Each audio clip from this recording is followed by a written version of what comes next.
بسم اللہ الرحمن الرحیم۔ ایک شخص بازار میں صدا لگا رہا تھا، گدھا لے لو، 500 روپے میں گدھا لے لو۔ گدھا انتہائی کمزور اور لاغر قسم کا تھا۔ وہاں سے بادشاہ کا اپنے وزیر کے ساتھ گزر ہوا۔ بادشاہ وزیر کے ساتھ گدھے کے پاس آیا اور پوچھا، کتنے کا بیچ رہے ہو؟ اس نے کہا، عالی جا 500 دینار کا۔ بادشاہ حیران ہوتے ہوئے، اتنا مہنگا گدھا، ایسی کیا خاصیت ہے اس میں؟ وہ کہنے لگا، حضور، جو اس پر بیٹھتا ہے اسے مکہ مدینہ دکھائی دینے لگتا ہے۔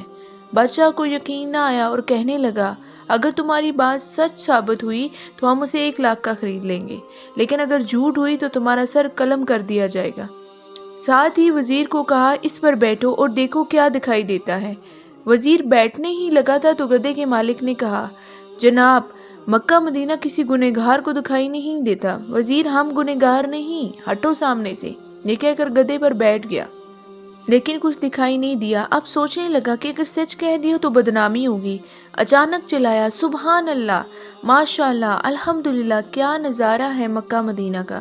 بادشاہ نے تجسس میں کہا، ہٹو جلدی، ہمیں بھی دیکھنے دو، اور خود گدھے پر بیٹھ گیا۔ دکھائی تو اسے بھی کچھ نہ دیا، لیکن سلطانی جمہور کی شان کو مد نظر رکھتے ہوئے آنکھوں میں آنسو لے آیا اور کہنے لگا، واہ میرے مولا، واہ واہ، سبحان اللہ، تیری قدرت، کیا کراماتی گدھا ہے، کیا مقدس جانور ہے۔ میرا وزیر مجھ جتنا نیک نہیں تھا، اسے صرف مکہ مدینہ دکھائی دیا، مجھے تو ساتھ جنت بھی دکھائی دے رہی ہے۔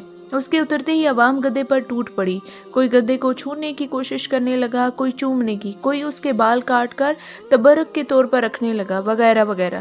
ذرا غور کریں، یہی حال کچھ ہمارے معاشرے میں بس رہے کچھ جعلسازوں اور مکاروں کا ہے، جنہوں نے اپنی دینی اصطلاحات اور دین کے نام پر فریب دینے کا بیڑا اٹھا رکھا ہے، اور سادہ لو عوام بھی اندھے بن کر ان کے پیچھے پیچھے چل پڑتے ہیں۔ اللہ پاک ہم سب کو سمجھ اور عقل کی توفیق عطا فرما، نیک انسان بننے اور دین حق کی صحیح معنوں میں سمجھ بوجھ عطا فرما، آمین ثم آمین۔ اگر آپ کو یہ کہانی پسند آئی تو اس کو لائک اور سبسکرائب کرنا مت بھولیں۔